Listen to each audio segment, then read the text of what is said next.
Headlines 24 खबरों की हकीकत में आपका स्वागत है। मैं आपके साथ जफुल हसन सिद्दीकी। सशस्त्र सेनाओं को कोरोना संकट के खिलाफ जंग के लिए आपात वित्तीय शक्तियां दी गई हैं। केंद्र सरकार ने आर्म्ड फोर्सेस को कोविड क्वारंटीन यूनिट बनाने के लिए आपात वित्तीय शक्तियां दे दी हैं। उन्हें आपात चिकित्सा जिम्मेदारियां निभाने की शक्तियां भी दे दी गई हैं। देश में कोरोना के करीब 4.25 लाख मामलों के बीच यह कदम उठाया गया है। मालूम हो कि प्रधानमंत्री नरेंद्र मोदी ने हाल ही में सेनाओं के शीर्ष अधिकारियों से मुलाकात भी की है और कोरोना के खिलाफ युद्ध स्तर पर तैयारियों के लिए सैन्य बलों को निर्देश दिए हैं। कोरोना से देश के हालात बिगड़ते जा रहे हैं, जिस पर दुनिया के तमाम देशों ने मदद का हाथ भी बढ़ाया है, लेकिन पीएम विदेशी मदद पर घिर गए हैं। कोरोना महामारी की भयावहता ने भारत को विदेशों से मदद लेने पर मजबूर कर दिया है। कहा जा रहा है कि मोदी सरकार को 16 साल पुरानी परंपरा मजबूरी में बदलनी पड़ रही है, जिसमें विदेशी उपहार, दान और मदद नहीं लेने का फैसला किया गया था।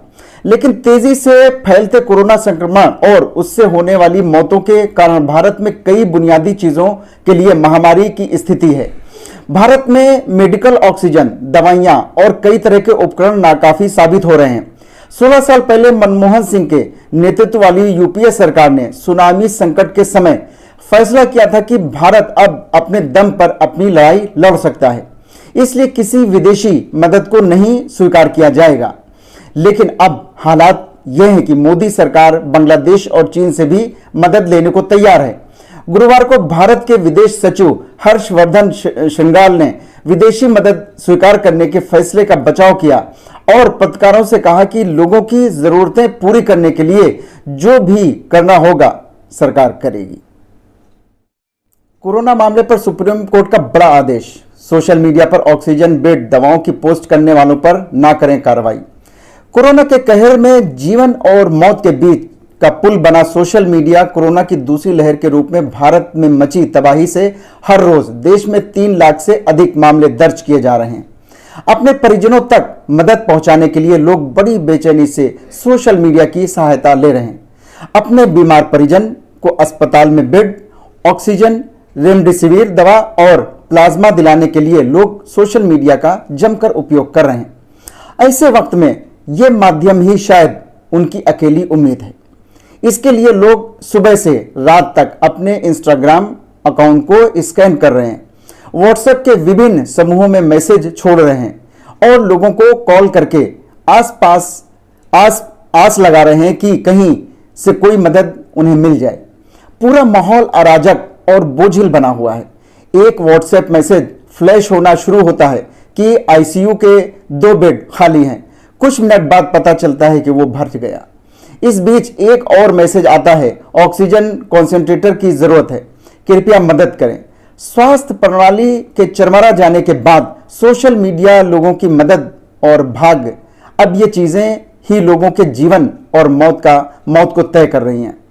इन जरूरी उत्पादों की मांग इस समय सप्लाई से कहीं ज्यादा हो गई है। वहीं दूसरी ओर मरीजों के पास इंतजार के लिए वक्त नहीं है।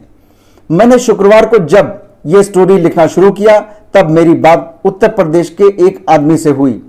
अपने 30 वर्षीय भाई के लिए वे व्हाट्सएप पर ऑक्सीजन की तलाश में जुटे थे, लेकिन रविवार को इस आलेख के पूरा होने के समय तक उसके भाई की मौत हो गई थी।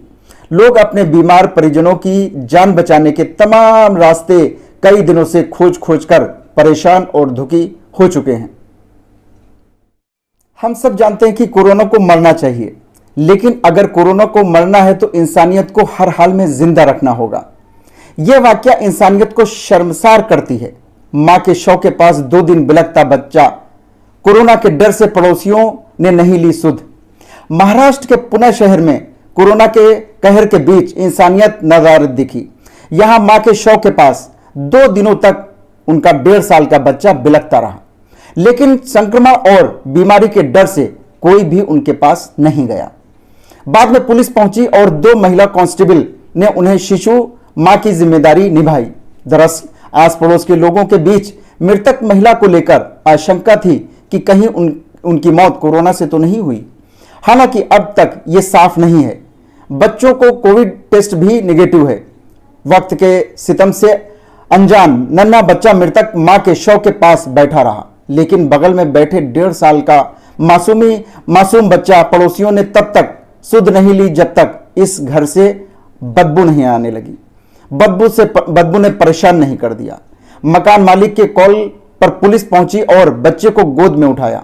पिंपरी चिंचवड़ पुलिस की महिला कांस्टेबल सुशीला गभाले और रेखा वजे ने मां की जिम्मेदारी खुद निभाई। मृत महिला का शव सोमवार को मिला, लेकिन पुलिस को शक है कि मौत 2 दिन पहले हो गई थी। 1.5 साल के बच्चों को करीब 2 दिन से भूखा बताया गया। कोरोना का डर लोगों में इस कदर फैला है कि किसी ने बच्चे के पास जाने के बारे में भी नहीं सोचा। पिंपरी चिंचवड़ पुलिस कांस्टेबल सुशीला गभाले कहती हैं, मेरे भी 2 बच्चे हैं, एक 8 एक 6 साल का। ये अपना बच्चा जैसा लगा। जब मैं उसको चम्मच से दूध पिला रही थी तब वो बहुत जल्दी पी रहा था, भूखा था।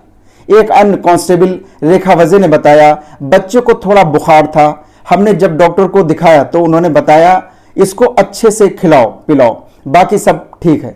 बच्चे को दूध पिलाने के बाद बिस्किट खिलाया गया। फिर बच्चे को हम कोरोना टेस्ट के लिए सरकारी हॉस्पिटल ले गए। बच्चा अभी बाल शिशु गृह में है। उन्होंने कहा कि लोग उस समय उस बच्चे को पास नहीं ले रहे थे कि कहीं उनकी मां को कोरोना तो नहीं था और कहीं बच्चे को पास लेने से उनको कोरोना तो नहीं हो जाएगा। लेकिन हमारी ममता जागी और हमने बच्चे की मदद की। बच्चे का कोविड टेस्ट निगेटिव है। मां के शव को ऑटोप्सी के लिए भेजा गया है और विसरा जांच के लिए सुरक्षित रखा गया है। फिलहाल महिला की मौत का कारण साफ नहीं है। Police inspector crime Prakash Yadav ने बताया कि महिला का पति कुछ दिन पहले किसी काम से उत्तर प्रदेश गया था। उसके लौटने का अब तक इंतजार है। मैं आपके साथ जफरुल हसन सिद्दीकी। अगर आपको हमारा यह वीडियो पसंद आया हो तो इसे शेयर और लाइक जरूर करें और चैनल को सब्सक्राइब करना ना भूलें ताकि हम आपको देश और दुनिया की ताजा तरीन खबरों के साथ रखें बाखबर। तो देखते रहिए हेडलाइंस 24 सच के साथ।